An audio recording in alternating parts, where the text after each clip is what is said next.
May the words of my mouth and the meditation of my heart be acceptable in your sight, O Lord, my strength and my Redeemer. Amen. So the English poet A.E. Housman published a collection of poems in the late 18th century. 19th century, I apologise. Called The Shropshire Lad. And in Song 40 of The Shropshire Lad comes these words, some of which are quite familiar to those who remember snippets of poetry. Into my heart, on air that kills from yon far country blows. What are those blue remembered hills? What spires, what farms are those? This is the land of lost content. I see it shining plain. The happy highways where I went and cannot come again. The past is another country, as another poet once said. The past is another country. They do things differently there. The past is that memory that flickers or flames or burns in our minds and our hearts. And having talked to many people at Good Shepherd over the past 10 years, I've heard a recurring refrain. Words of goodbye are remembered by all, no matter how many decades pass. Sometimes we know those words were words of goodbye. We struggle to find those words, and years later we look back on the inadequacy of those words and wish we had them over again. And sometimes the words of goodbye are not known at the time to be words of goodbye. They were just words of see you later. And we wish we could have the time again to say something a little more profound, a little more meaningful. But that is a recurring theme. It's something about America, about the people who came to America from far shores, happy highways where I went and cannot come again. But it's profound and palpable in this place. Words of goodbye have immense power over us. And the words in the gospel today are words of goodbye. I know it's difficult to notice that. It just seems like a long and at times rather repetitive and very John-like words, dense, difficult to pick apart, difficult to see exactly what Jesus is saying. But what Jesus is saying is goodbye. Chapter 17 of John's Gospel is the last of 3 chapters that comprise the farewell discourse. They come in John's Gospel immediately after the Last Supper. So these words are spoken on the night that Jesus is betrayed and shortly before that betrayal. They come after a last meal, after a last act of kindness and servanthood. And in chapter 17, the farewell discourse, to give it its Sunday name, turns into a prayer and is the longest prayer in the entire New Testament. And we get to read a snippet of it today. But none of it makes any sense unless we remember that these are words of farewell, of goodbye to a bunch of people who had followed him everywhere for 3 years or so. The last conversation he would have with them, though they at the time didn't know that and didn't fully appreciate or understand that. As I said a moment ago, that sounds pretty familiar to most of us. And as the years went by, the disciples looked back on that final conversation with their rabbi, their teacher, and remembered these words until John immortalized them in his gospel account. When you read them again, having borne in mind what I've just said, they sound so, so different. They're not a dry, dusty, complex sermon, teaching moment. They're words of love spoken by a man to his God on behalf of his friends. Now the words sound different. They belong to you, Father, and you have given them to me for just a short time. Now glorify them. Now there's a word that we stumble over in church. Glory. Lutherans have a problem with glory. We're suspicious of it. It's a little too flashy, a little too schmaltzy, a little too clean. Sparks a little bit too much about power. I can understand that. Till his dying day, Martin Luther insisted that all Christians should be theologians of the cross, not theologians of glory. That we only know God, that we know God most fully, that we see and understand God only through the cross of Jesus Christ. That will never lead us astray. Glory, power, oh yeah, boy, that'll lead us astray in the blink of an eye. But to be focused on the cross and to see God most fully on the cross, to see God's love most fully revealed on the cross, to understand what God's power consists of by seeing the cross. That's true and sure. Glory, though, the original word for glory meant weight. You know, weightiness. Not weight as in, dear God in heaven, I can't possibly put on 5 pounds in a single Memorial Day weekend.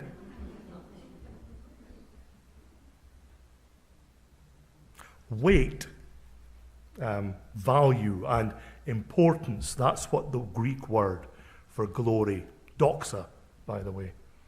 You know, doxology, doxa. That's what it meant. And important human beings showed their glory. It was almost like shining out of them. The glory of an important person was the way that their weight and importance was revealed in the world. Glory meant to show your significance to the whole world. Starting to sense now why Lutherans are not very comfortable with the word glory. The naked and tortured Jesus on the cross doesn't sound like that. The Jesus who kneels at the feet of disciples and washes them doesn't sound like that.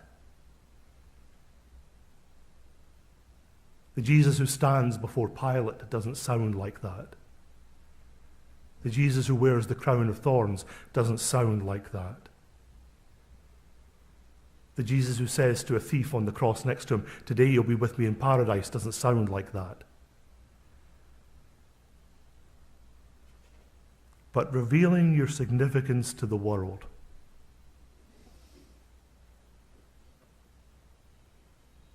Okay. Yeah, I could see that. In the cross of Jesus Christ, the significance of God is revealed to the world. There's a theology of the cross. And the concept of glory as importance and self-righteousness and weight is all lifted. And in wood and nails and blood and tears, we see God's love, God's glory, the importance of God in Christ Jesus is revealed to the world through the cross of Calvary. That's God's glory. It's love, you see. Love for the other. Love for the world. Love for sisters and brothers. Love for the little and the lost and the least. Love for the exile. Love for the rejected and the abandoned. Love for the dying. Love for the dead. Revealed in the cross. There's God's glory. So the farewell discourse then becomes not a dense piece of theology, but a prayer of love. A prayer of love from Jesus, the beloved of the Father, on behalf of those very ordinary men and women that he spent his earthly life with. And in the words of the old liturgy, having loved his own, he loved them to the end. So glory is one of those words that maybe doesn't mean what we think it means. Maybe we use it wrong. There's another song in Houseman's Shropshire Lad. Song 35. I remember these words because at the start of World War I, Winston Churchill was Liberal Member of Parliament for my hometown in Scotland. It's one of our minor claims to fame. And as he watched the soldiers parade through Dundee and head to the railroad station to go down toward England and toward the docks and over to France, he remembered the poem of Houseman. Not the blue remembered hills of Song 40, but these words of Song 35.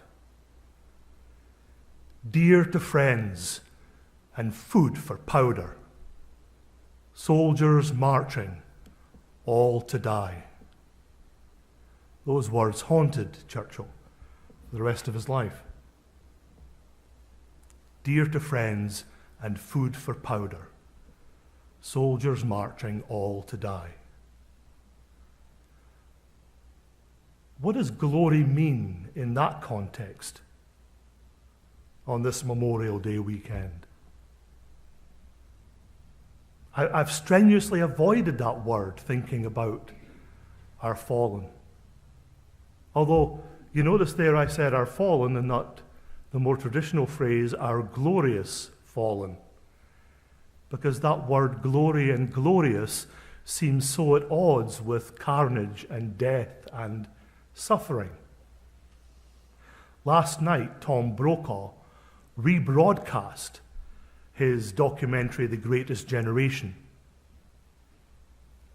I hadn't realized how many years it had been since Brokaw broadcast The Greatest Generation and then wrote the book and really solidified, made concrete that phrase forever now in American history, that they were the greatest generation. It was quite poignant because at the end Brokaw came on now, 15 years older, and after he spoke, a tribute came on the screen to the memory of pretty much every World War II veteran he interviewed in that documentary, because they had all died in the time since it was originally filmed. When they told their stories to Tom Brokaw, I didn't hear glory. I did not hear them talk of trumpets blaring, or even particularly of flags waving, though the waving flag became so important to them in years later.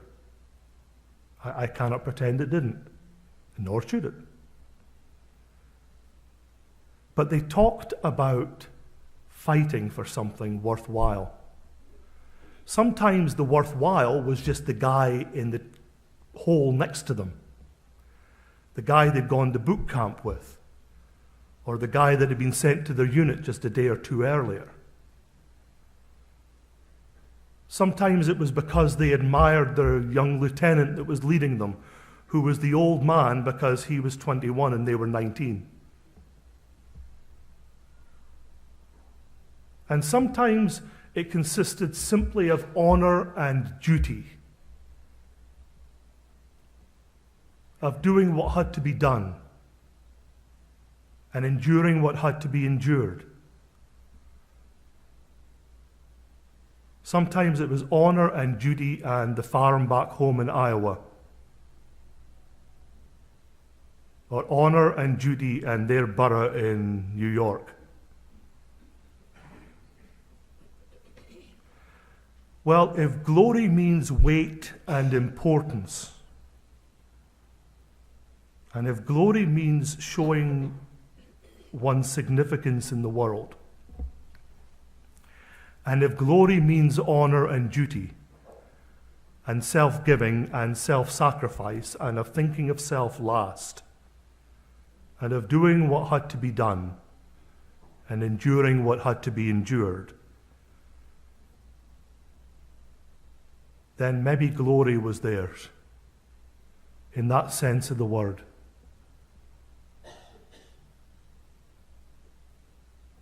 Because they truly were the greatest generation. And then came Korea,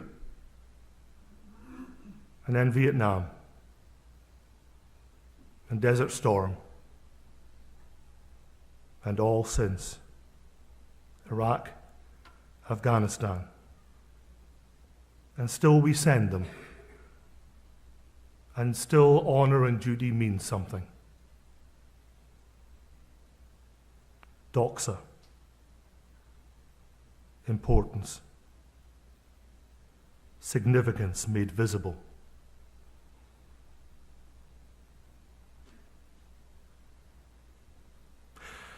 So there we have it.